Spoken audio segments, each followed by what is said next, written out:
I was kind of a nerd when I was a kid. No, I was like a get you. Discovery Channel kid. Like I loved the animals. I wanted to be a zookeeper for a little bit. And then the older I got, I realized that maybe zoos weren't the best things for animals. And maybe I wouldn't like smelling like monkey shit all day. Yeah. But yeah, zookeeper, then plumber. I wanted to be a plumber for the longest time. Yeah, I could totally see plumber. I could see you being a plumber. Yeah, I'm in a very trades heavy area. Oh yeah, no, But- totally. Yeah, no, I could tell. You know, instead of me, let's ask you a question. This is turning into now the Patrick spiel. Um, Derek, why, or let's say, how did you get to the position you're in now with what you want to do as your future career?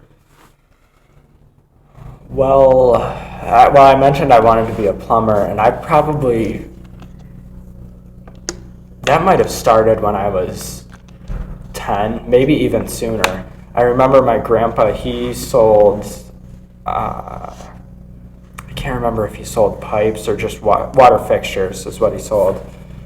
And I thought that was cool. Then the older I got, I guess, like it got time to apply into colleges, which like sophomore, junior year, I was really behind the eight ball on that. And I realized I don't think I want to do that. I didn't know what I wanted to do. All I knew was that I loved sports, and I thought that would be the ideal living if I could get paid to talk about sports. So one day my dad, he actually sprayed